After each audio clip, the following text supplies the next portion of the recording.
Namaste, myself Dharanendra Kumari HR, working as a Assistant Professor of History at GFGC, Sira. In the previous session, we learned about early Vedic culture. Now we focus on later Vedic society and religion. The period that followed Rigvedic age is known as later Vedic age.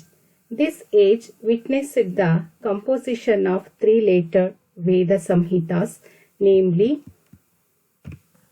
the Samaveda Samhita, the Yajurveda Samhita, the Atharva Veda Samhita, as well as Brahmanas and the Upanishads of all the four Vedas, and later on the two great epics, the Ramayana and the Mahabharata. All these later Vedic texts were compiled in the Upper Gangetic Basin in 1000 to 100 BC. During the period represented by later Samhitas, the Aryans covered the whole of northern India from the Himalayas to Vindhya. The Aryans further moved towards east in the later Vedic period. The Satapatha Brahmana refers to the expansion of Aryans to the eastern Gangetic plains. Several tribal groups and kingdoms are mentioned in the later Vedic literature. One important development during this period is the growth of large kingdoms. Kuru and Panchala kingdoms flourished in the beginning. After the fall of Kurus and Panchalas, other kingdoms like Kosala, Kasi and Videha came into prominence. The later Vedic text also referred to the three divisions of India: Aryavarta, the northern India; Madhyadesha, the central India; and Dakshinapatha, the southern India. Great change took place in the religious, social, economic, and political conditions of the people during the period when the later Samhitas, Sama, Yajur, Atharva, and the Brahmanas, Aranyakas, and Upanishads were composed. The great grammarian Katyayana, who flourished in the 4th century BC, they had knowledge about the countries of south such as Pandya, Chola, and Kerala. But the Aryan colonialization in the south was not as complete as in the north. With the progress of the Aryan in northern India, their center of civilization was shifted towards east. The territory between Saraswati and Ganga was the seat of the Aryan civilization. Social condition during this period: the father was the head of the property of the family. This period saw the significant changes in social life as compared to Rigvedic period. In case of inheritance of property, the law of primogeniture was applied. Family continued to remain as the basis of social structure, but the power of the patriarch increased. Who could even disinherit a son? Right of primogeniture got stronger with time. Most important change of this age was the evolution of caste. Caste system had grown quite rigid, and the Hindu society was divided into traditional 4 castes: the Brahmanas, Kshatriyas, Vaishyas, and Shudras. The Brahmanas of the later Vedic were intellectual and priestly class. Brahmanas knew the details of rituals. The Kshatriyas, fighting class, war, conquest, administration of the kingdom was the principal duties. By their superior learning, some Kshatriyas gained the status of a Brahmana. They composed hymns and performed sacrifices, and also challenged the supremacy of Brahmanas. For example, Kshatriya King Janaka and Vishwamitra attained the status of Rishi. The Vaishyas engaged in trade, industry, and agriculture. The animal husbandry. Vaishyas known the Swastin were highly honored in the royal court.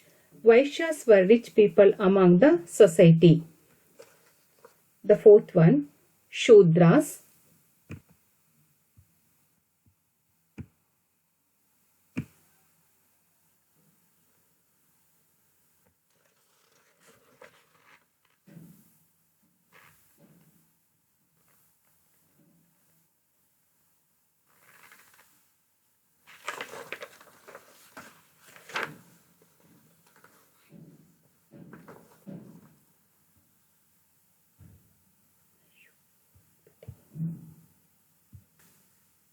The Shudras were the lowest class of the society. Their chief duty was served to other classes. They were ill-fed and ill-clad and passed their life on the mercy of other class.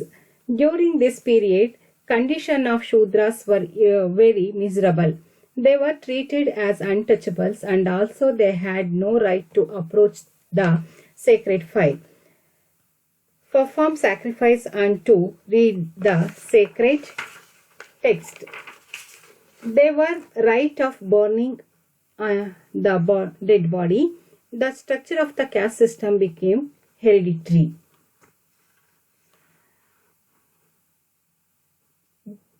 The development of ashrama system is a unique contribution of this period. The life of individuals was divided into 4 parts, average of 100 years. First one is brahmacharya.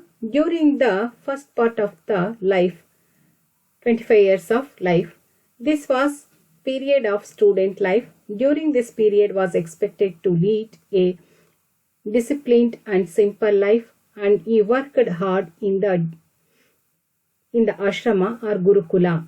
Guru looked after his mental, physical and psychological development. Shudra were not allowed to receive education. Second one, grihastha. Second stage of life, 26 to 50 years. Man entered this ashrama. He was eligible to perform the Panchayagna, Deva, Bhuta, Atithi, Pitru and Brahma Yagna. The birth of son during the Grihastha was considered a ladder of moksha. Third one is Vanaprastha. Grihastha was followed by this ashrama. During this period, an individual began to live in a forest and tried to exercise control over his sense. He led a life of detachment and devoted himself to the study of religious literature such as Vedas, Upanishads, and etc. If men breathed his last during this period, he was supposed to have attained salvation or moksha. The last one, sannyasashrama. An individual was normally expected to be a sannyasi after 75 years of age, but there was no hard and fast rule about it. A sannyasi should not keep anything with him and should neither hate nor love anybody. His pure and flawless life ultimately enabled to him to achieve salvation. These are the 4 stages of ashrama system. Next, morals. During this period, morals of the people were very high. Robbery, theft and other crimes were rare. Hospitality was an etiquette. In the society, seduction and adultery were sin. Speaking truth was a religious duty. Education. During this period, a well-planned system of education. In the later Vedic period, the student had to learn Vedas, Upanishads, grammar, prosody, law, arithmetic, and language. Upanayana, a sacred ceremony. After that, students were sent to Gurukulas for their education.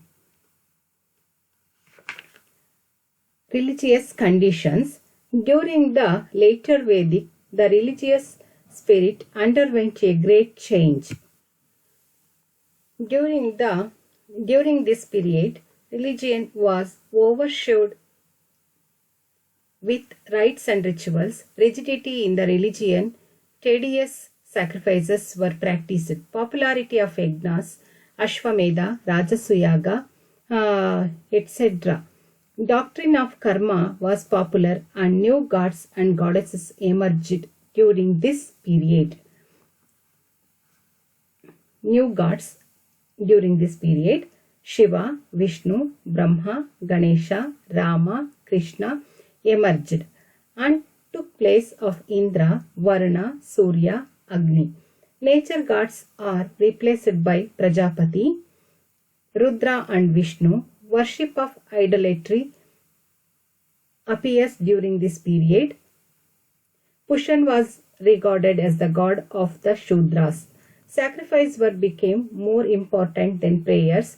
Every Aryan performed a number of sacrifices under the supervision of the Brahmana priest. The people thought deeply about the creation, life and death. There is no Brahma beyond the universe. Brahma is the creator and controller of the whole world. In this age, they wanted to renounce this world which is full of misery and distress, and only one god, karma of several generations, could help a man and achieve moksha. Therefore, their normal sense and noble ethical sentiments were well evolved. Rights of women. Male ancestor worship began to be practiced at the position of women started to decline. They could not attend the Sabha and were excluded from inheritance right. A reference to self-immolation by the widow at the death of her husband is found, and the origin of the later practice of sati may be traced to this period. But it is certain that this practice did not prevail on the considerable scale. But early marriage of girl had not yet become customary, and there they were allowed to attend lectures by gurus and learning the Vedas. During this period, she lost their high position, deprived of their right to the Upanayana ceremony, and all their sacraments excluding marriage were performed without recitation of Vedic mantras. Polygamy prevailed in the society. Many of the religious ceremonies formerly practiced by the wife were now performed by the priests. She was not allowed to attend the political assemblies. Both of a daughter become undesirable, treated as a source of misery. The customs of child marriage and dowry crept in. The marriage ceremony held at the age of 25 among Kshatriyas to test the brave and wisdom of youth. Swayamvara system held in royal families. Polyandry and polygamy were also in vogue. 8 types of marriages were prevalent: Brahma, Daiva, Harsha, Prajapati, Gandharva, Asura, Rakshasa and Paishacha. These are 8 types of marriages. The Brahma form of marriage, it was performed by the father. The Daiva form of marriage, father offers a priest who performed the marriages. The Harsha form of marriage, the father receives a gift or a bull. Just know the economic condition of the bridegroom. The Prajapati form of marriage, the father of bride addressed the couple with the hymen. The Gandharva form of marriage, the consent of bridegroom and bride was only conditions in this marriage. The Asura form of marriage, the bridegroom pays the price of the bride. The Rakshasa form of marriage, the bride is taken away by force and wedding is performed. The Paishachana form of marriage, the girl is seduced stealthy by a man when she was sleeping or intoxicated. This type of marriage was prohibited and declared illegitimate by the society.